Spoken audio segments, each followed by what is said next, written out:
नमस्कार साथीहरू, यो जेनजी सरकारले अगुवाई गरेको यो आसन्न फागुन 21 को चुनाव एकदमै रोचक हुन्छ भन्ने हामीलाई लागिरहेको छ। रोचक, घोचक, अविस्मरणीय र ऐतिहासिक हुनेछ।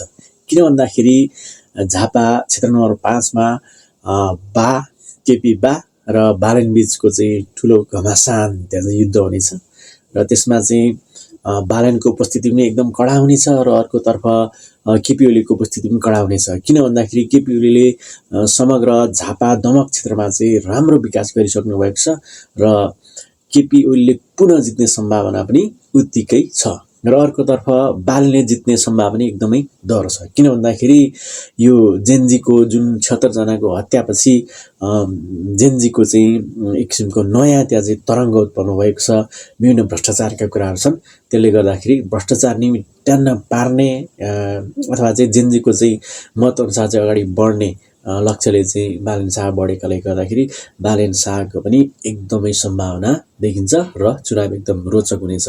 अर्कोतर्फ पूर्वमै छन् श्रम संस्कृति पार्टीका अध्यक्ष हर्क साम्पाङले आफ्ना बलिया उम्मेदवार चाहिँ समीर तामाङलाई त्यो ठाउँमा चाहिँ उम्मेदवारी चाहिँ नाम दिइसकेका छन् समीर तामाङलाई। तसर्थ त्यो क्षेत्रमा पनि श्रम संस्कृतिको एकदमै रोचक हुनेछ र अर्को सुनसरी क्षेत्र नम्बर 1 मा किन रोचक हुन्छ भन्दाखेरि हर्क साम्पाङ स्वयं चाहिँ त्यहाँ लड्दैछन्। अर्कोतर्फ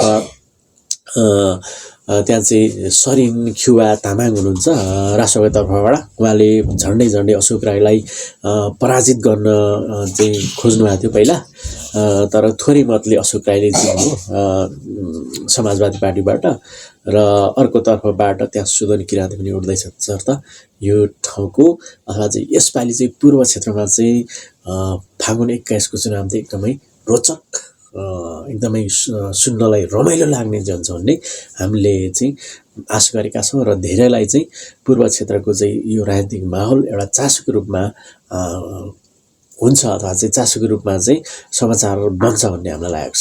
धन्यवाद।